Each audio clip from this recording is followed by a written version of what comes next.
नमस्कार दोस्तों, हम आज के वीडियो में दक्षता आधारित शिक्षा की ओर बढ़ना की प्रश्नोत्तरी करेंगे। और मित्रों, यदि आपको वीडियो अच्छा लगे तो वीडियो को लाइक और सब्सक्राइब करना न भूलें, ताकि मैं आपके लिए आगे भी इस तरह के वीडियो लाता रहूं। ये पहला प्रश्न देखते हैं। पहला प्रश्न है, खालिस्तान के अंत तक बच्चे सीखने के ऐसे तरीक़ों के आदी हो जाते हैं जो जीवन पर्यंत चलता रहता है। इसका आंसर कक्षा 3। इसके बाद वाला प्रश्न आता है, दक्षता आधारित शिक्षा प्रणाली में प्रत्येक कक्षा के लिए सीखने के प्रतिफल होते हैं। आंसर है भली भांति निर्धारित और निश्चित। फिर है प्रश्न, विशिष्ट कथन जिसमें ठीक ठीक वर्णन किए गए हैं कि एक छात्र मापने योग्य तरीके से क्या करने योग्य होगा कहलाते हैं। आंसर है सीखने के प्रतिफल। प्रश्न है, एक स्वाभाविक शिक्षार्थी के रूप में बच्चे की ज्ञान सृजित करने की क्षमता को स्वीकार करना है। आंसर है रचनावादी पद्धति। फिर इसके बाद है प्रश्न, गतिविधियां जिनमें भागना, दौड़ना, कूदना, संतुलन बनाना, साइकिल चलाना शामिल है, खालिस्तान के लिए प्रदान की जानी चाहिए। आंसर है बड़े स्थूल मांसपेशियों के विकास। प्रश्न है, संज्ञानात्मक तत्वों, आधारभूत पहलुओं और अंतर्वैयक्तिक गुणों के कुल योग को कहते हैं। आंसर है दक्षता। फिर प्रश्न आता है, राष्ट्रीय शैक्षणिक अनुसंधान एवं प्रशिक्षण परिषद NCERT ने प्राथमिक स्तर में सीखने के प्रतिफल प्रत्येक कक्षा और विषय के लिए वर्ष खालिस्तान में विकसित किए। आंसर है 2017। फिर इसके बाद वाला प्रश्न देखते हैं, FLN का तीसरा वर्ष इस नाम से जाना जाता है। आंसर बाल वाटिका। फिर प्रश्न है, बच्चों को निःशुल्क और अनिवार्य शिक्षा का अधिनियम किस वर्ष पास हुआ था। आंसर है 2009। फिर प्रश्न है, बुनियादी साक्षरता और संख्या ज्ञान की रूपरेखा को विभाजित किया गया है। आंसर 3 विकासात्मक लक्ष्यों में। फिर प्रश्न है, संदर्भ के उपयुक्त ज्ञान कौशलों और प्रवृत्तियों के मेल को इस रूप में परिभाषित करते हैं। आंसर दक्षता। फिर प्रश्न है, प्रत्येक दक्षता को 1 नंबर कोड खालिस्तान के लिए दिया गया है। आंसर सरल पहचान करना और संदर्भ। फिर प्रश्न है, यदि बिना समझे सामान्य डिकोडिंग द्वारा यांत्रिक ढंग से पढ़ता सीखते हैं, यदि उनका खालिस्तान सुनिश्चित ना हो। आंसर है मौखिक भाषा आधार। फिर प्रश्न है, FLN फ्रेमवर्क में दक्षताएं और सीखने के प्रतिफल प्राप्त किए गए हैं। आंसर विकासात्मक लक्ष्यों से।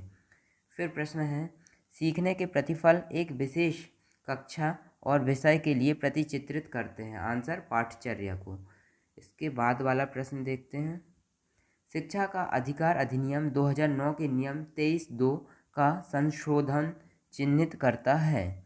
आंसर है सभी राज्यों को कक्षावार विषयवार सीखने के प्रतिफल तैयार करने चाहिए। फिर प्रश्न आता है, रचनावादी पद्धति में शिक्षक को खालिस्तान के रूप में देखा जाता है।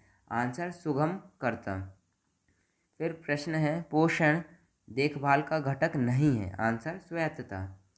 इसके बाद वाला प्रश्न है, भोजन में पोषक तत्व विटामिन A, आयोडीन, आयरन और जिंक प्रदान करते हैं। आंसर सूक्ष्म पोषक तत्व। फिर प्रश्न है, खालिस्तान के अंत तक बच्चे सीखने के ऐसे तरीक़ों के आदी हो जाते हैं जो जीवन पर्यंत चलता है। आंसर कक्षा 3। फिर प्रश्न देखते हैं।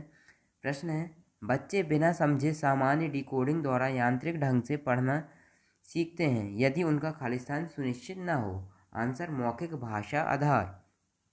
फिर प्रश्न आता है, रचनावादी पद्धति में शिक्षक को खालिस्तान के रूप में देखा जाता है। आंसर सुगम करता। इसके बाद वाला प्रश्न है, लक्ष्यों को खालिस्तान द्वारा FLN मिशन की प्रगति की निगरानी करने के रूप में परिभाषित किया गया है। आंसर है राज्य पदाधिकारियों।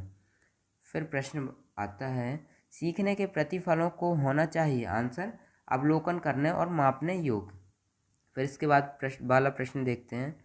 प्रश्न है, गतिविधियां जिनमें भागना, दौड़ना, कूदना, संतुलन बनाना, साइकिल चलाना शामिल है, खालिस्तान के लिए प्रदान की जानी चाहिए। आंसर बड़े स्थूल मांसपेशियों के विकास। फिर प्रश्न है, विशिष्ट कथन जिसमें ठीक ठीक वर्णन किए गए हैं कि एक छात्र मापने योग्य तरीके से क्या करने योग्य होगा कहलाते हैं। आंसर है सीखने के प्रतिफल। फिर है प्रश्न, दक्षता मॉडल में शिक्षण की विद्यार्थियों के खालिस्तान से मिलान करने के लिए योजना बनाई जाती है। आंसर, विकासात्मक तैयारी। फिर प्रश्न है, एक दैनिक चर्या में बच्चे के समग्र विकास के लिए 3 विकासात्मक लक्ष्यों को संबोधित किया जाना चाहिए। आंसर, एक एकीकृत तरीके में। फिर इसके बाद प्रश्न है, एक दैनिक चर्या में बच्चे के समग्र विकास के लिए 3 विकासात्मक लक्ष्यों को संबोधित किया जाना चाहिए। आंसर है, एक एकीकृत तरीके में। प्रश्न है, बच्चों को निःशुल्क और अनिवार्य शिक्षा का अधिनियम किस वर्ष पास हुआ था? आंसर, 2009। फिर प्रश्न बनता है, FLN फ्रेमवर्क में दक्षता और सीखने के प्रतिफल प्राप्त किए गए हैं। आंसर, विकासात्मक लक्ष्यों से। प्रश्न है, भोजन में पोषक तत्व विटामिन ए, आयोडीन, आयरन और जिंक प्रदान करते हैं। आंसर, स्थूल पोषक तत्व।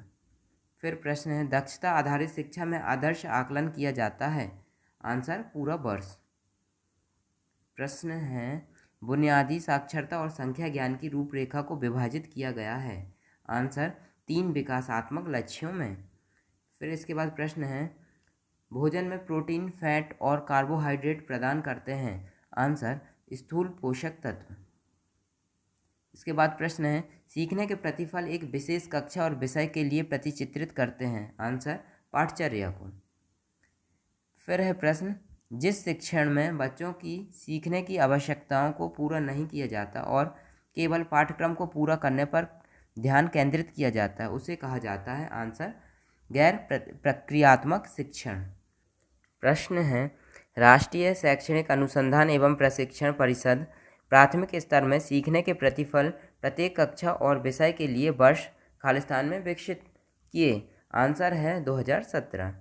फिर इसके बाद वाला प्रश्न है, विकासात्मक लक्ष्य 3 कक्षा 3 में निम्नलिखित विषयों की ओर प्रगति करता है।